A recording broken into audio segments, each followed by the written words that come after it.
What's up, gamers? Hi, Guardians, and hello, Internet. Welcome to another Sloop Gaming video. Today, Bungie has released the State of the Game, August 2023, and we're going to take a look at it, give it a read. I definitely want to hear your thoughts on not only the state of the game, what we're going over today, but just overall your experience in Destiny 2, what you're expecting to happen in the showcase upcoming in 19 days, and what are your thoughts for the final shape? Please let me know in the comments below. But for now, let's get right into it. State of the Game, August 2023 by the Destiny2 team. My name is Joe, and I'm the game director for Destiny 2. Right now, the team and I are heads down on making sure the final shape and the seasons leading up to it are incredible. So the rest of this update, you'll be hearing from a bunch of different voices that all contributed to this mid-year State of the Game. I wanted to start with a quick thanks to all of you who have been playing Destiny for so many years. The way you play and the feedback you give is a huge part of how we shape our plans, and it's an honor to log in each day and play in this universe alongside all of you. Back in February, we covered the State of the Game heading into Lightfall and laid out 4 big goals we set for ourselves with Destiny 2 in preparation for the final shape. Then in April, we looked back at the lessons learned from launch and charted a path forward into the first half of Lightfall's year. Today we're diving into the second half of the year, addressing some of the community's burning questions, updating everyone on our progress against those 4 goals for the year, and previewing some exciting updates as we count the days to our Destiny 2 showcase on August 22nd. Again, which will be live here at Sloop Gaming on Twitch. As always, we'd like to celebrate our community first and foremost. We're thankful to see so many players continuing to join us throughout this journey, and it's been amazing to welcome more new lights than we ever expected with Lightfall. Since the release of the final shape teaser trailer in May, the community reactions to Cade 6's upcoming return have been nothing short of heartwarming, and we can't wait to share more in the showcase later this month. But before all that, let's dig into the game we're making and playing right now. Addressing feedback. We've been tracking a number of player feedback items over the past few months, while we covered some issues recently, including the roadmap for improvements in general stability. It's time for a detailed check-in on our progress in several areas of the game. Ritual updates. We've heard plenty of feedback from players that our core ritual playlist should feel more consistently rewarding to play, and that those rewards should drop more frequently. Regardless of the activities you like to play, we agree. Let's talk about what we've done so far and what we're doing in Season 22 to achieve this. With Season of the Deep, we upgraded the weekly Ritual Challenge rewards to exotic engrams to give everyone consistent sources of materials to focus the exact exotic armor they want to run. In Season 22, we've updated those weekly Ritual Challenge requirements so players can complete their 9 challenges in any ritual playlist they like, as opposed to having to complete 3 across Vanguard, Crucible, and Gambit playlist. We'll also be increasing the frequency of ritual engram drops after completing ritual activities, and we're making the latest ritual loot pool weapons focusable at their respective vendors at the start of the season for the first time, rather than needing to wait until the following season to chase those god rolls. We're loading up our ritual vendors with fresh weapons in Season 22, including the unending Tempest Stasis submachine gun in the Crucible, Luna Regolith 3 solar sniper rifle in Strikes, and Kwa Zafan 5 void machine gun in Gambit. Cataphract GL3 strand grenade launcher in Trials of Osiris, and more. Now, those were a mouthful. We're also bringing some fan favorites back to our ritual playlist, including the Igneous Hammer, Solar Hand Cannon in Trials, and revamping Warden's Law into a brand new archetype as a Nightfall reward. This is how we're making our core rituals more rewarding overall. But what are we doing for each specific area? Let's start with PvP. Guardians versus Guardians. Thanks to the hard work of multiple teams, we delivered several additions to PvP over the past few seasons. These included the launch of Competitive Division, multiple new game modes, a revamp of Trial of Osiris, new competitive and trials rewards, fireteam matchmaking improvements, new rotator playlists, PvP specific weapon tuning, several quality of life improvements, and more. However, we know our hardcore PvP players want more maps, fewer cheaters, and an ever-evolving meta that feels good to compete in. The most frequent feedback we see is that there is just not enough new PvP content, specifically new maps. To set expectations, our studio structure is built to support more overarching updates to PvP like the ones above, rather than focusing exclusively on maps.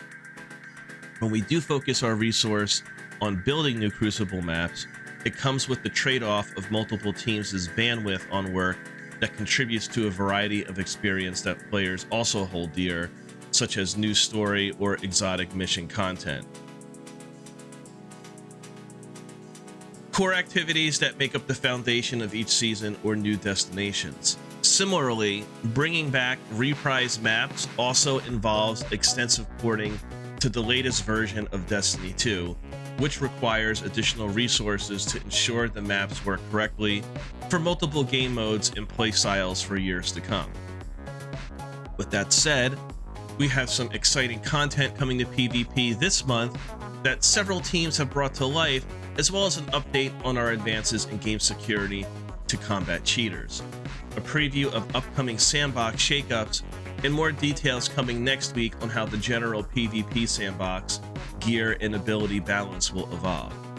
For Season 22, we have a new Vex Network themed map debuting along with the new Relic 6v6 mode, the gunplay-focused Checkmate modifier for multiple modes, a new competitive Ascendant Division emblem, and more. Relic and Checkmate will both kick off in Crucible Labs throughout the season, so we can gather feedback on how they are received. We'll have more to share in the showcase, but let's dive in a bit more right now. New PvP map, Multiplex. For our newest PvP battlefield, we wanted to create an asymmetrical map using a Vex environment as a backdrop that could work well for multiple game modes. With the Vex network playing such a crucial role in the story during Lightfall's year, we felt now was the perfect time to deliver this map. Although many of us had been thinking about a lo-fi Vex map for the Crucible, the challenge of this palette was the possible lack of player orientation in the play space. We thought bringing the Mars palette into the Vex network realm would be a great way to mitigate this while adding an evocative look. Narratively, the space is in the middle of compiling the Infinite Forest, so this is what you'll see in action. Watch for the footage of this map in the showcase. Checkmate. Checkmate is a modifier where rich primary weapons fight can happen more often.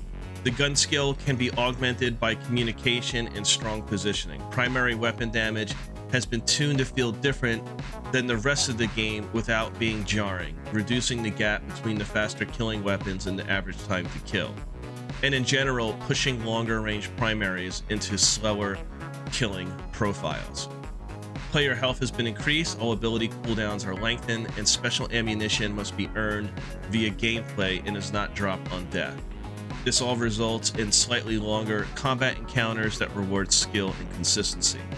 Checkmate will be available in Crucible Labs from week 5 to week 10. We will start off with 2 weeks of Checkmate Control, then switch it up with 2 weeks of Checkmate Survival, and finally 2 weeks of Checkmate Rumble to finish off its trial run for Season 22. That sounds pretty good. Relic. Relic is a 6v6 party mode where players wreak havoc and destruction under foes with relic weapons. Relics include the Aegis from Vault of Glass, the Synaptic Spear from Season of the Risen, and the Scythe from Season of the Haunted. Each player charges their personal relic energy by defeating opponents with their normal loadout. Upon reaching full charge, players can acquire a relic from the Relic Depot. Defeating relic holders and using the relic to defeat opponents earns points for the team. Whereas Checkmate is heavily focused on gunfights, Relic is intended to provide lighthearted gameplay that can be enjoyed by anyone, similar to Mayhem in Team Scorched. Relic will be available in Crucible Labs from week 1 to 4, and again in week 11 until the close of the season. We look forward to hearing your feedback from both Checkmate and Relic when they roll out next season. That sounds interesting as well. Although for me, again, it takes a lot for me to play PvP on the reg. But, you know, as far as it being quote-unquote lighthearted, I mean, that's how you should feel when you go into, you know, these activities, Mayhem and Scorch. So, you know, take it for what it is, guys. Matchmaking improvements. Our quest is to consistently improve matchmaking, is always ongoing. And in Season 22, we're modifying our loose skill-based matchmaking settings for Control and Iron Banner. These new settings will look to improve matchmaking times and experiences for players who find themselves at the upper or lower ends of the skill spectrum, and for those playing in low population regions or times. The team is also adding loose fire team matchmaking to the Crucible rotators, including labs, to ensure players are being evenly matched against familiar fire team sizes without the need for a freelance node.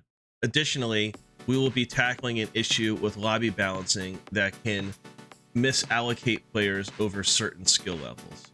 More to come in Season 23. Looking further ahead, we're planning to deliver a new Iron Banner mode for Season 23, along with a brand new Hake aggressive frame strand pulse rifle as our newest competitive division weapon reward. The Mercurial Overreach adaptive frame arc sniper rifle will remain available for competitors throughout Season 22. As a reminder, we're also focusing our map reprisal efforts on porting the Citadel of 2018 to the Crucible in Season 23. We all have fond memories of dominating Control with our fire teams on this one, and can't wait to see what you do with the latest arsenal out there in the Dreaming City. Vanguard. The Vanguard playlists are currently in a solid place with a healthy population, and we have more additions coming up. First up, Vanguard medals. Vanguard medals will be available in Vanguard Ops and Nightfall starting in Season 22.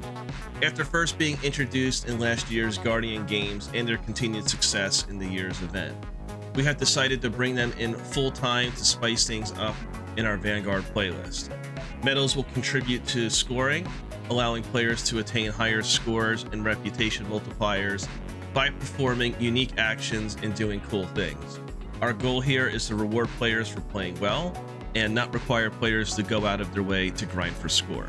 In short, we don't want you to feel like you have to compromise your build in order to boost your score with additional medals. It's worth noting that medals will remain Guardian game staples and will not be available in our Vanguard playlist, so don't expect finishers to grant you medals in Nightfall. There will be several new medals specific to Vanguard playlists when they launch, and you can expect to see a few more in Season 23. Additionally, the selection of active medals will be determined based on currently active modifiers such as surges to ensure a variety of builds are used for acquiring medals. We've also recently focused more of our team's resources into more varied and frequent seasonal activities such as Battlegrounds that can later make their way into Vanguard playlists alongside our strikes and eventually serve as new additions to Nightfall and Grandmaster playlists. While this can come at the cost of other content in a given year, we feel this exchange has been worth the extra investment for the overall health of our playlist. As a result, we have additional Battlegrounds coming in the Nightfall and Grandmaster Nightfall rotations in Season 22 and 23 to keep players on their toes before the final shape launches. I've always been a fan of the Battlegrounds when they were first implemented, notably for their add density. There can certainly be more, but the add density in those Battlegrounds was certainly felt like double of what it was in like a typical Vanguard Ops, regular strike, or even a regular Nightfall for that matter. The Battlegrounds have been definitely satisfying to play. I've enjoyed them. How have you guys felt about Battlegrounds? Please let me know in the comments below. Gambit. As many of you have noticed, we're canceling Gambit. No, that's not what it says. As many of you noticed, we've been quiet on Gambit since last year's overhaul that launched alongside the Witch Queen. In that revamp, the team made significant changes across 5 categories in Gambit: core activity fundamentals, primeval tuning, invasions, ammo economy, and rewards. Unfortunately, these updates didn't move the needle for player engagement. Although we know our Gambit fans mostly care about new or returning maps, this is an area of the game with lower engagement that would take resources away from more popular parts of the game to shore up. While we don't have plans to dedicate more resources to significantly transform Gambit, we do have a few updates planned for the year of the final shape. These include porting the Cathedral of Scars map and its beautiful Dreaming City setting into the latest version of Destiny 2, as well as adding the Shadow Legion and Lucent Hive enemy types. Before then, we're making Gambit entirely optional to maximize your rewards unless you're looking for a piece of gear that's specific to the mode. Gambit will continue to serve as a source of exotic engrams via its weekly challenges, though as we mentioned above, you'll be able to complete all your weekly challenges and any ritual you'd like starting in Season 22. If you want to stick the Vanguard or Crucible challenges without touching Gambit, now you can. We're also reducing the number of Gambit-specific seasonal challenges starting in Season 22, so players won't need to bank motes to be able to earn that big purse of Bright Dust for completing nearly every challenge in the season. Finally, we're adding Fireteam matchmaking to Gambit next season, which will replace the freelance node and should result in faster, better matchmaking by combining both Gambit playlists. We'll keep an eye on reception and player engagement after those additions take place, and we hope you'll visit Old Drifter next season to get your hands on his new Void machine gun. I'm going to say this because they bring this up.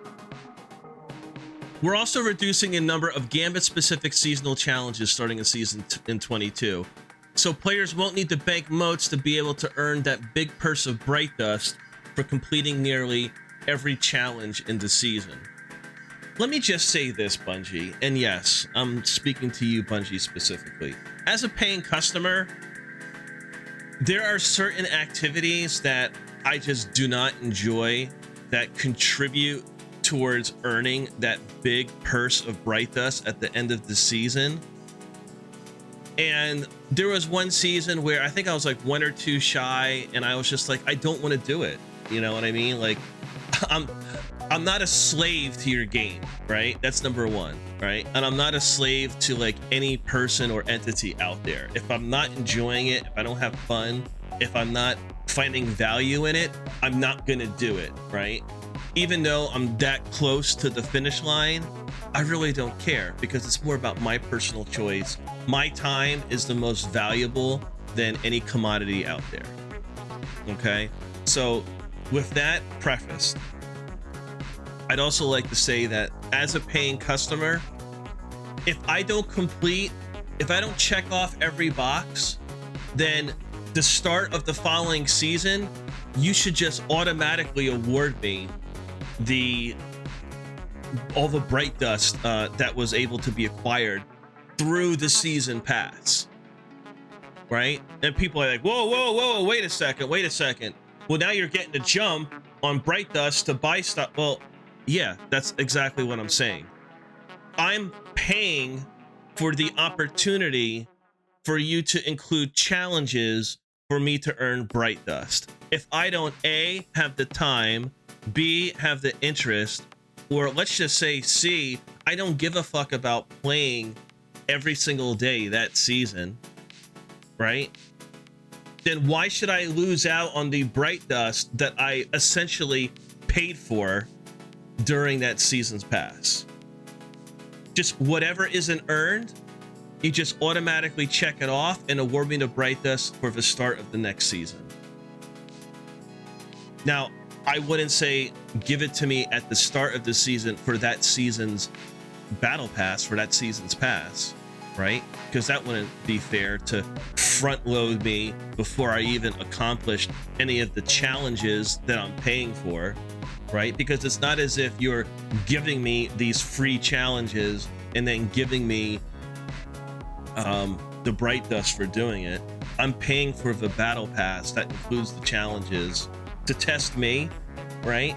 And it's just something else to do and chase on top of everything else that's offered during that season. But again, if I don't want to do it, or I don't have the time to do it, or I don't find the value in doing it, why should I not then get the bright dust that I'm paying for? Because I didn't complete the 1 or 2 fucking challenges during that season? I think that's complete bullshit. And that is a cash grab. What are your guys' thoughts? Let me know in the comments below. Armor set rewards. A long time ago, we shared a plan to address concerns on reward balance.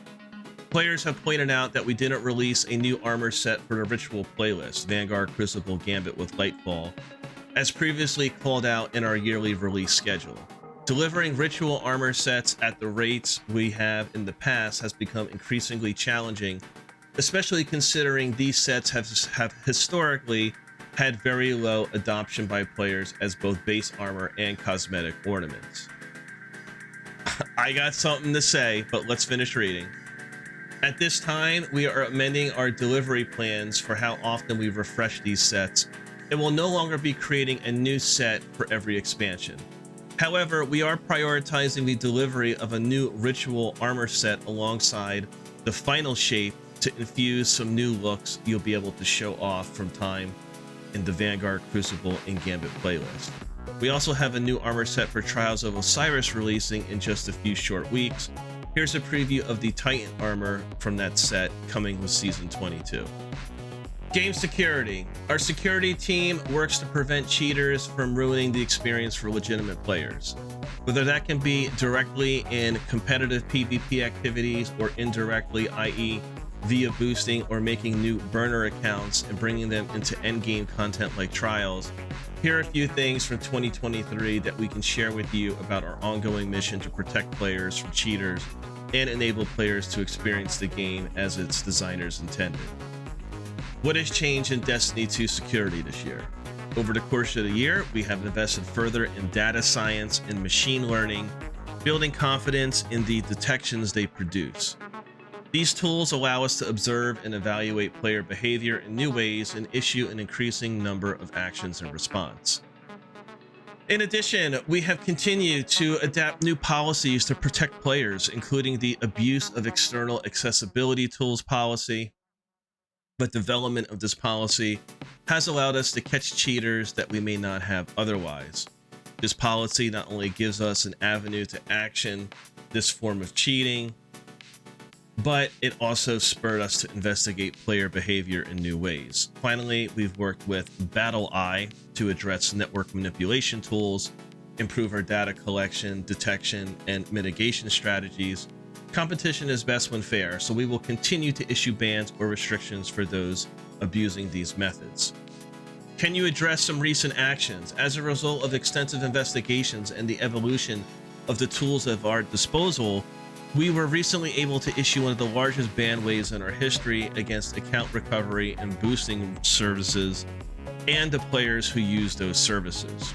As our tool set evolves, we continue to build in generous thresholds to help minimize the risk of false positives. We also consider multiple factors when issuing bans as an additional safety measure to any set threshold. What's next for the security of Destiny 2? We will continue to evolve our prevention, detection, and ban hammer capabilities, but these are just a part of our overall strategy to combat cheating efforts. Our legal team is also aggressively pursuing cheat markers across the globe in an effort to remove the source of cheat software before it is distributed. They have been highly effective in both uncovering cheat makers and bringing litigation against them. Though the preparation and execution of these lawsuits take time and effort to be successful, this will always be an additive approach to our overall anti-cheat efforts as part of in-game security solutions to remove cheating from our game. One last reminder, as always, we've received countless messages from banned accounts that state they don't remember cheating. When we investigate these cases, we often find that they gave their account to someone else to play the game for them. We again remind everyone that you must protect your account and not use recovery services. Saying that your fingers were not on the keyboard when the cheating occurred will not help you in an appeal. Really, Guardians? Stability updates. The stability of the Destiny 2 service is the foundation of the experience. Agreed. If the game is down or you're getting kicked out of activities, everything else is irrelevant. Agreed. In late June, we provide an update on game stability and the steps we are taking to make your game experience smooth and reliable. Today, we'd like to share more about what has been happening behind the scenes and what's next on our roadmap. In Update 7.1.5, mid-season 21, we rolled out a number of behind-the-scenes service improvements that provide an increase in stability that will set the stage for further upgrades in 7.2.0 and beyond. These include new logs and metrics not only for our claim system, but also for many of our other services. We also made major improvements to monitoring dashboards, which now gives the Bungie Network Operations Center greater visibility into these systems, allowing them to detect, escalate, and diagnose problems more quickly. We also detected and fixed a bug with the sign-on system before it was able to cause any issues for the player population. Using the new logs and detections, we were able to confidently make several early fixes to claims and server messaging in 7.1.5.1 that might otherwise have had to wait until next season to be resolved. Working with the Bungie Network Operations Center, we are also working on process improvements to deployments, monitoring, and escalations, all focused on making Destiny 2's online experience reliable, predictable, and quick to recover if things ever go wrong.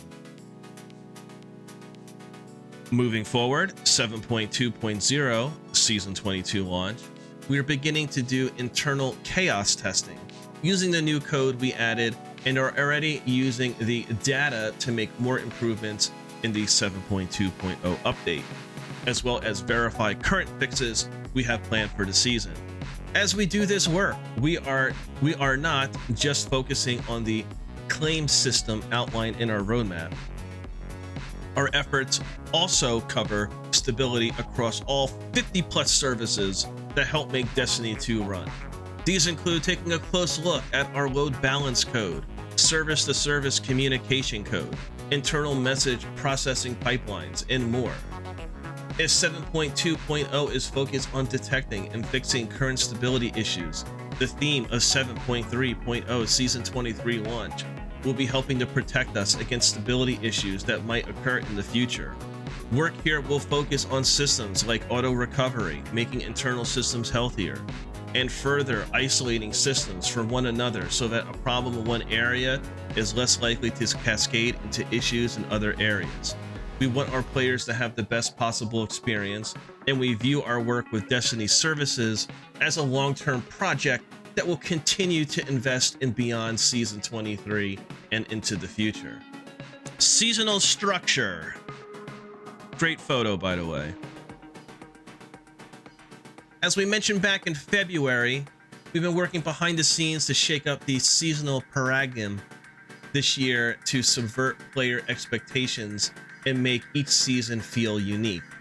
We know our players are looking for more variety and repeatable seasonal activities, and more than anything, we want to constantly surprise everyone with what comes next in each season. Although we talk a bit about this below, and you'll see it in action in our showcase. Again, the showcase is going to be viewable live here at Sloop Gaming on Twitch. I hope to see you all out there. We're giving ourselves more freedom to stretch narratively and in gameplay systems throughout Season 22 and 23. We hope you'll enjoy coming on these rides with us starting later this month. A preview of what's to come. Before we get into our 6-month progress report on our goals for the year, we wanted to share some previews of several quality of life upgrades and core sandbox updates coming in Season 22. Some of these are designed to simply make your everyday Destiny 2 experience better. Others should result in substantial meta refreshes for both PvE and PvP. At our midpoint in Lightfall's year, we hope the sum of Season 22's updates, along with the new content we've called out here and everything yet to be revealed in our showcase, will make Destiny 2 feel as fresh and exciting as ever for many players as possible. Quality of life upgrades. Sometimes it is the seemingly smaller improvements that can be the biggest upgrades on how you engage with Destiny 2 every day. Here's a look at some QOL upgrades coming in Season 22. Cosmetic favoring. At long last, you'll be able to pin up to 100 of your favorite shaders, ornaments, and emotes to the top of the list starting in Season 22. Stasis aspects and fragments move to vendor system. Any character who has completed the Beyond the Light campaign will be able to acquire all available stasis aspects and fragments from LC Bray on Europa starting next season. Okay, that deserves repeating. Any character who has completed the Beyond Light campaign will be able to acquire all available stasis aspects and fragments from LC Bray on Europa starting next season. So that is a great quality of life. You don't have to go through the questing in order to obtain, right? Although I feel going through the questing helps give you a familiarity of what the aspects do and how the fragments synergize with the aspects. I wish, especially during the Beyond Light campaign and when you acquire the aspects and fragments, that they're a little bit more hands-on and specific, and leaving less to the imagination of the Guardian. Maybe throwing in a tooltip or two there. I feel that unless, you know, the average Guardian is watching a YouTube video and saying, this is the most overpowered aspect fragment combination ever, go and put this on, nobody ever experiments. They're just going through the motions of like killing aliens and checking a box and like, oh look, I got a new fragment, and just because it's not advertised as being good, they don't go out and use it. So they may not be privy as to what its benefits are, especially in certain situations. So just saying, dog. But it is good that you don't have to go through all that rigmarole. For people, for the casual crowds that, you know, don't have the time to invest and actually like quest, right? Which is part of the Beyond Light campaign. Now you can just skip over everything and I guess just check every box when you go visit her. I guess as long as you have the resources, it doesn't say how. But I guess more to come on the showcase and in Season 22. Transmats will now be unlocks. Like shaders before then, transmats will now be stored as unlocks on your account rather than consumable items. Feel free to change transmats at will without needing to grab copies from collections or find them in the wild. Why this hasn't been a thing is beyond me. And I hope as we're reading, they're going to talk about more transmog, right? And again, this is going directly to you, Bungie. I've already put out an extensive, expose, if you will, on how we're supposed to acquire our fashion as is advertised and promoted through, season of the drip, fashion contest. You guys are always promoting the Guardian fashion in the game. However, unless Guardians are going to take cash money out of their pocket, convert it to silver, and pay for additional resources from Eververse to unlock transmogs, the system is flawed. What you give us available for free through Ada bounties is pathetic. It is totally contra to the repetitive squawk that you deliver of promoting Destiny fashion and cosmetic representation and expression in the game. It's time to loosen the purse strings, unless unless the community is made privy that the lion's share of your revenues is from people using silver specifically for in addition to what they get for free from the Ada bounties in order to transmog the armor that they've collected, again, in an advertised collections game.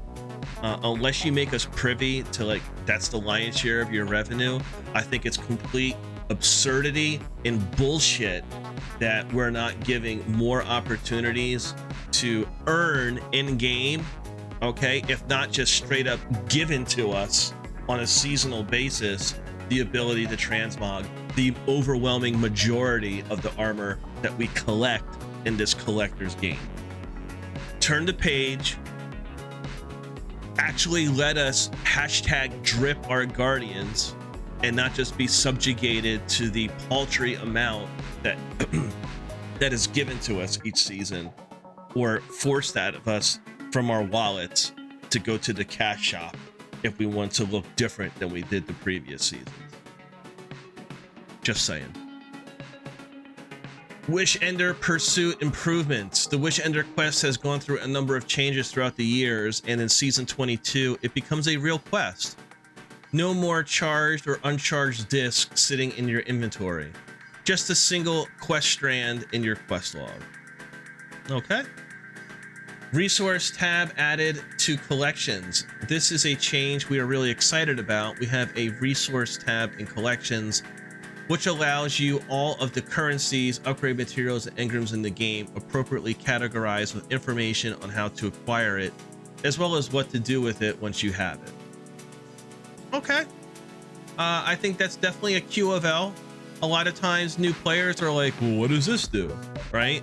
And unless, they go to a YouTube guide, and even the YouTube guides out there don't even tell you what the resources actually is, or they're misquoting, something that's in game for the average player to read, and they just don't read it because they're skipping by it. There's really not a lot of information out there. So more information is always a positive. Good job there. Iron Banner challenges split, with Pinnacle rewards not being as big of a draw as they once were season over season since Season of the Deep began. We felt it was time to split the Pinnacle acquisition and reputation multipliers we added back in Season of the Haunted. Starting in Season 22, Iron Banner will have 2 different stacking challenges each day.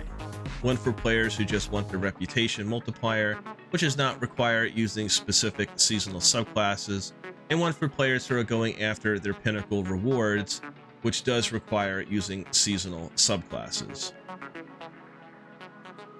Thank you. I mean, again, we want you to play your way. We want you to, express your own individualism, but you have to play this subclass in order to rank up accordingly. So thank you for thank you for being mindful of that, implementing that ASAP. Ritual ranks up immediately. Dating all the way back to Season 3, Ritual reputations, previously known as Valor, Glory, and Infamy, waited until you hit orbit to process any rank ups, because the almost full screen banner would overwrite the scoreboard if it showed up earlier. When we revamped and streamlined reputations over the past few years, we moved the rank up banner to the bottom of the screen and made them less conspicuous. But we left the processing of the ranks until you hit orbit. Now we've finally taken the step and made the rank up process immediately at the end of an activity. No more waiting for your rewards. Now they'll show up right away in your loot stream. Sandbox updates. New strand aspects. At the start of Season 22, we're adding 3 new strand aspects to enhance the strand kit of each class by adding a unique dynamic gameplay element. These aspects will be Whirling Maelstrom for the Hunter. Sounds a lot like Squall in the Storm. Banner of War for Titans, and Weave Walk for Warlocks, as opposed to Broodweaver Stay tuned for more info as we get closer to the launch of the season. Okay. Now, I'll say this. If this aspect promotes any type of like melee for the Titan, Bungie's lost their creativity, man. The Titan, I know the Titan is like, you know, punch, but there needs to be some type of alternative than like, you know what I mean, for Strand specifically, right? Let's have the Titan do something else. For example, when they went from for the Arc subclass, for the Titan Arc subclass, Fist of Havoc, right? And then they came out with Thunder Crash. They're both accomplishing kind of the same goal, right? But they're completely two different ways of going about it, two completely different animations, which makes you feel like you're doing two different things when in fact you're just slamming Arc into the ground, right? And I know one is roaming and one is a one-time, but that's an example right there where I think the evolution of subclasses and aspects and what they do, even though those are like two variants of the subclass, within the aspects, I don't want it to promote something that's, you know, more like Titan melees, and I don't want it to do it. I want it to bring something new to the table to augment the subclass. So we'll find out. Exotic Armor Reworks Part 2. Similar to our first wave of exotic revamps in Season of the Deep, the team is reworking another batch of underused exotic armor pieces in Season 22 to shake things up and give players a new reason to dive into their vaults. Watch for new developer insights article going live next week to cover all the changes we got coming. I'll tell you what, even the revamps that you just put out, like even some of those fucking exotics need another rework, man. I mean, I don't know. Like, I'll tell you what, I have a business email. Feel free to give me a call. I'll sit down with your developer team and I'll go down every fucking exotic and I'll tell you what you can do to make every single exotic in this game more dynamic, right? Now, whether it's plausible for you to code that, right? Or you might feel it'll break the fucking game. I don't know, right? I'm not a developer, but I have my own insight as a Destiny 2 veteran, my own insight as a content creator. I have my own just personal opinion about how, as a gamer, I want these power fantasies to play out. I know you've invited other players and content creators. I guess it's more content creators because I haven't really heard like you don't invite like an average Destiny 2 veteran to like these powwows that you have and you fly them out or whatever. And I don't understand why you don't do that. Like, you shouldn't have to be like a streamer or a content creator to give feedback to a game that you've been playing for years, right?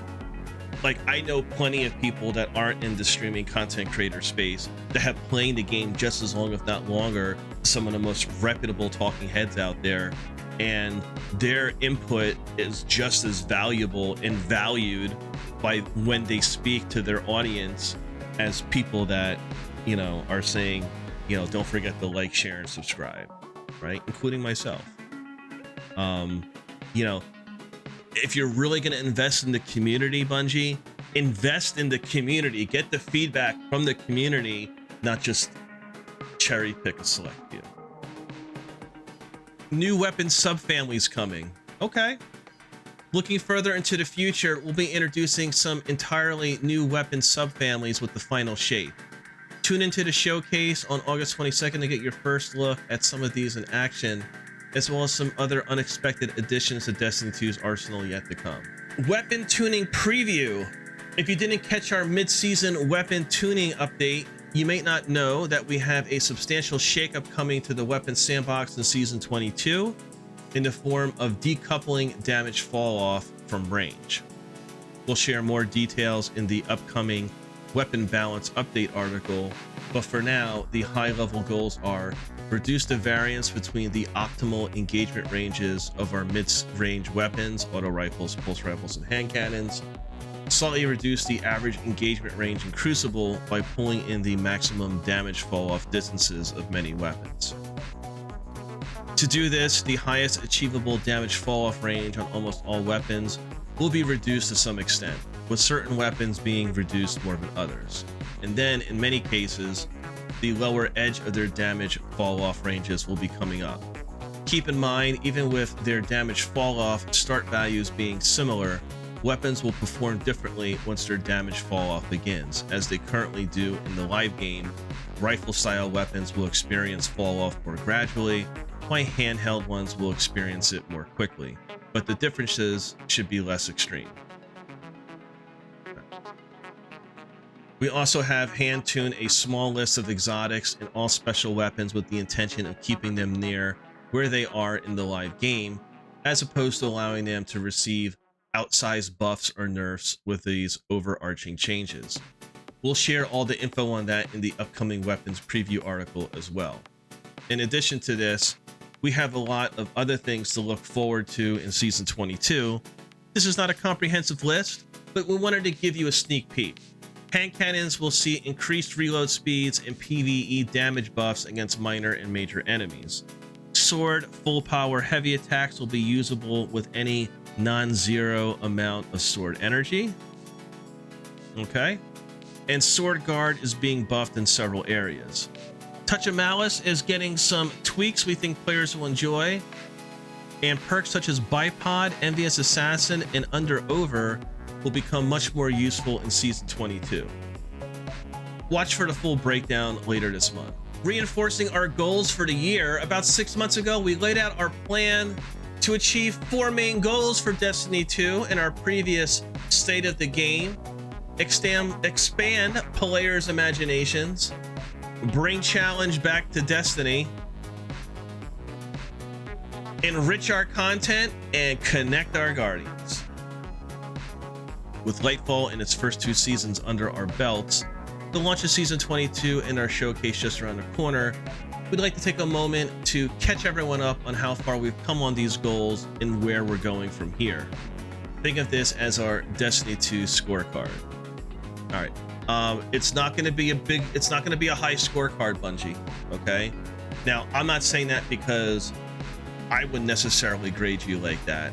I'm just from everything that I've seen and heard, okay, and just like my gut,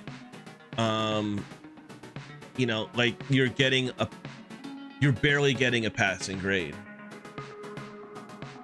I think it should be a little higher, but it is what it is. Number 1, expand players' imaginations in Lightfall and Season of Defiance. We transform many of the ways players typically interact with the game, from core systems and build crafting overhauls to streamlining seasonal currencies. With Season of the Deep, we replaced the typical vendor upgrade model and introduced the new Deep Dives activity and pressure trials, which represent fresh experiments for Destiny 2 that we believe are worth the investment. While there's always room for us to revise and improve, the community's responses reinforce that we're on the right track for norm-breaking efforts like these, and we'll be rolling out something very new and different in Season 23. Now, without spoiling anything ahead of the showcase, our next season will be heading into creative territories we've never explored before.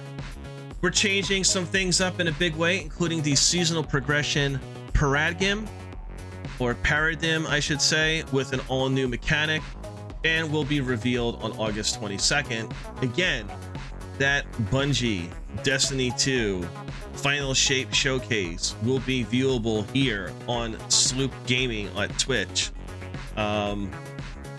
It's going to be fantastic.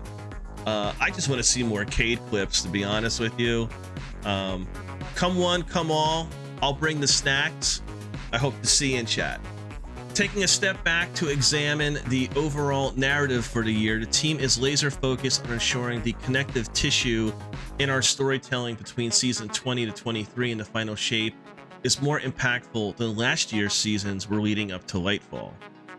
We're taking the feedback to heart and loading this year up with important moments designed to capture players' imaginations and move the saga forward with each beat.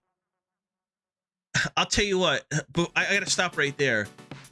The story beats from last season, from last expansion, going through the year, felt more connected and more engaging than the story beats of these seasons.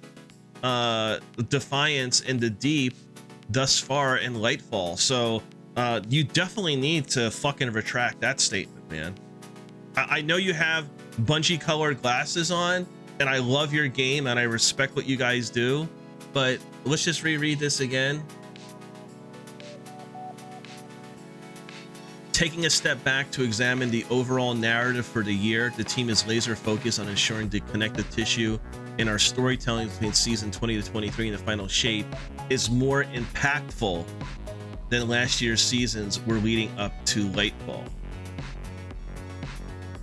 If that's what you've been doing with season 20 of Defiance and season 21 of the Deep, like you're missing the mark, man. I'm sorry. We're taking the feedback to heart and loading this year up with important moments designed to capture players' imaginations and move the saga forward with each beat. We've already proven this out in Season of Deep with the revelations of the Witness's origins. Yes, the cutscenes were fantastic. Like, it was cool to engage Sloane. The weekly story drips are fine. There needs to be more. Substantial lore drops throughout the season in Niamuna. Right, and it's like, if you weren't actively investigating, there was nowhere for you to figure this out. I don't know. And that's kind of like the fault in the storytelling in the campaign, is that they mentioned the veil. There's just really no, I'm not saying that we shouldn't go out and we shouldn't go out and discover things, right? Like the secrets, like that's fine. But it's part of like a weekly activity, right? So, and there, if you're advertising as a weekly activity, then there should be more of a conduit to especially something as substantial as a lore drop as like what you would experience in the Niamuna weekly Niamuna missions. And the implications of where our Guardians go from here after the final missions cutscene. Okay. We know there are some who would have preferred to experience these stories during Lightfall's campaign, without a doubt. With those players in mind, we believe the totality of this year's narratives will set the stage for the final shape in ways that a single story beat never could. Well, I guess we'll never know. And to put concerns to rest right now, the final shape and its raid will provide a climactic conclusion to the Light and Darkness saga before we look ahead to what comes next in Destiny 2. Let's read that again. The final shape and its raid will provide a climactic conclusion to the Light and Darkness saga before we look ahead to what comes next in Destiny 2. Let that sink in. Number 2, bring challenge back to Destiny. Although we were a bit uneven on this one at the start of the year, we feel we achieved this goal after making additional tweaks based on general feedback at Lightfall's launch. While enemies in Niamuna still pack a punch regardless of your level, players have been able to steadily climb in power to take on the more difficult challenges they may have had a tough time with earlier in the year due to the absence of a power level cap increase in Season of Deep. Following the success of these changes, we're confirming today that we also won't be raising the power level cap in Season 22. We've seen a ton of positive feedback on this decision from players who appreciate being able to play at their own pace rather than feeling compelled to chase pinnacles each week.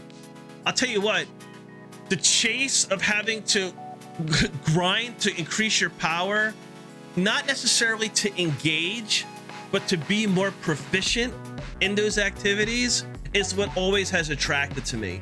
The detractor for me was not being able to even participate and like at the base level be somewhat effective, seeing skulls and shit above enemies' heads. That sucked, right? Like that type of scaling was like, no, that's not cool. I can't even camp behind my friends that are ahead of me although that's a rarity, with like a sniper rifle for support, or just like pop my super, or, you know, play some type of support role, right? Going through that seasonal chase, you know, it inspired me. It was the carrot on the end of the stick that like would push me to go through all of the playlists that honestly I wouldn't normally be doing on my own, right? And I never feel like I was being forced to. Like, yeah, I don't want to play Crucible, right? But you know, I'll go and I'll do it, and it made me experience the playlist. It wasn't like I had to do 50 fucking games, right? Or I got to do Gambit. Same mentality. You know, you just go, you do it, you experience it. You know, it spices up the conversation. You get your, you know, you either affirm or you get a new perspective on what that seasonal pinnacle activity is, right? Or you can just wave the Bungie magic wand and be like, you know, just like you're saying that we can do now, in what's going to upcome in season 22, you know, you can pick whatever you want and then you'll be able to do it. I liked leveling up, right? Now I just feel like I'm going out there and like,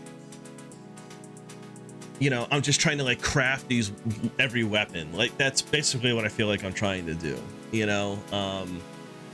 And I'm just waiting for the weekly story beats, and you know, outside of just like the general enjoyment of playing with my friends and my clan, and with viewers, obviously, you know, it's just I don't really feel like I'm being pushed. I feel like I have to self-motivate, but hey, that's just a little tangent thought right there. Again, let me know your thoughts on everything that we're reading or what I just said in the comments below. For those craving even tougher challenges, we raised the bar on Grandmaster Nightfall difficulty this season with our first PsyOps Battlegrounds GM, which will make an additional appearance before the end of the season for those that didn't get a chance to take it on the first time. As usual, we'll continue to monitor feedback as we add more Battlegrounds to the Vanguard Nightfall and GM schedule later in Lightfall's year. Number 3, enrich our content. Based on the feedback throughout the year of the Witch Queen, we know players wanted more exotic missions that the community would need to discover on their own. We also heard the requests from longtime players for the return of previously released exotic missions that the team absolutely loved creating, and we got to work to answer the call. In Season of Defiance, we delivered the Avalon exotic mission with Vexcalibur as its prize for those who discovered the path to the Vex network. Season of the Deep brought the Whetstone exotic mission to deep divers in search of the new Wicked Implement Scout Rifle and its catalyst. And in just a few weeks, we're bringing back some of the best Destiny 2 content we've ever made with our new exotic mission Rotator starting on day 1 in Season 22.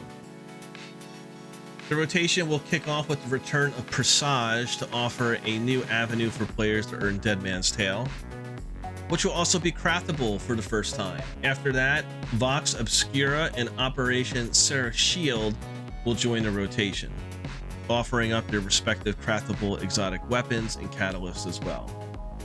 We'll have more details on what else to expect from the exotic mission Rotator in an upcoming This Week in Destiny blog as we get closer to launch. To recap the PvP front, we're delivering the new Season 22 content we mentioned above, including the brand new multiplex map, new Relic game mode, checkmate game modifier, new competitive Ascendant Division emblem, and a slick new Trials of Osiris armor set. In addition to the new and returning weapons coming to the Crucible, Iron Banner, and Trials playlist, we'll also have new sandbox overhauls, exotic armor updates, and weapon tuning changes to keep the meta fresh, alongside new ways to play PvP when the season kicks off later this month. Finally, we called out back in February that we were initially targeting more changes to ritual content in the final season of the year. While we've made the recent decision to push this initiative to the final shape, we have plans to replace some bounties in a more rewarding and engaging system tentatively called the Pathfinder. This is going to be debuted in the new destination in the final shape, and we're currently nailing down a plan on how you can use this new system to replace core ritual bounties in the new year. For now, here's a work in progress preview of the Pathfinder UI. Okay. Connect our Guardians. The gameplay systems and quality of life features we added in Lightfall made Destiny 2 its most welcoming it's ever been for new and returning players, and we're doubling down as we head into the final shape. Season 22 will include new ways to experience key in-game moments in Destiny 2's history to help get millions of Guardians caught up for the confrontation with the Witness. In Season 23, our upcoming Fireteam Finder LFG feature will be the silver bullet for players who've never had a full fire team to run endgame content before, including raids, dungeons, master level activities, and more. And in the final shape, we're making big changes to the progression system that will help to connect even more players and remove barriers keeping friends from taking on the same content together. We'll have more info on that in the showcase. I'm very much looking forward to the in-game LFG, the Fireteam Finder LFG feature.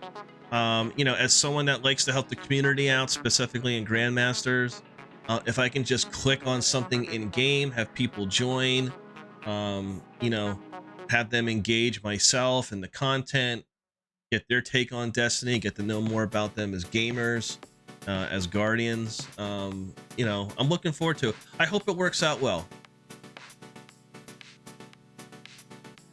The features listed below, combined with everything we're about to show on August 22nd and everything yet to come, will create the best gameplay experience for the widest possible audience that Destiny 2 has ever seen.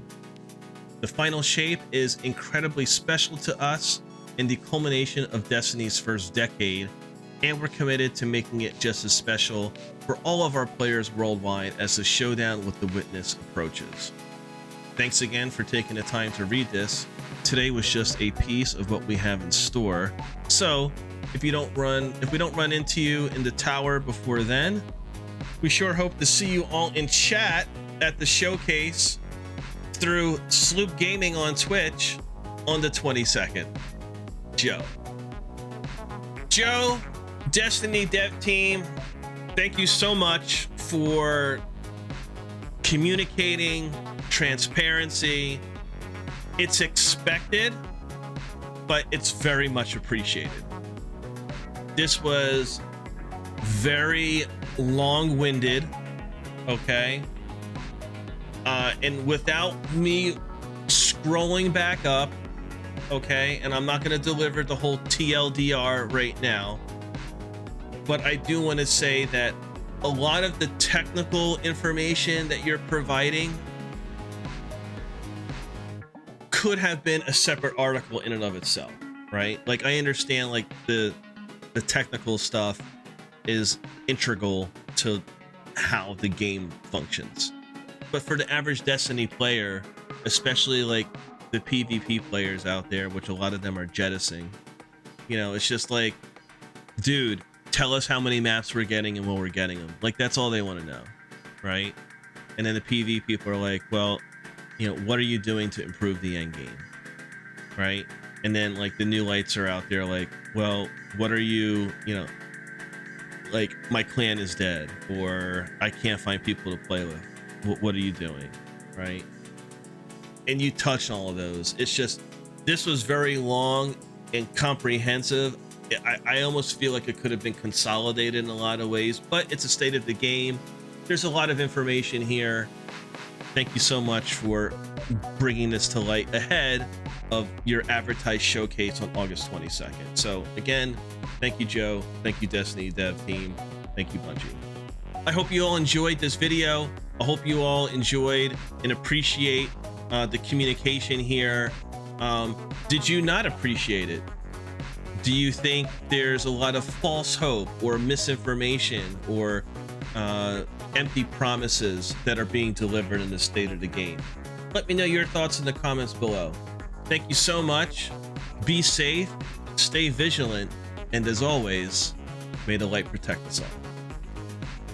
Thank you for watching. Likes and shares are very much appreciated, and subscribe for more Destiny 2 content. Peace.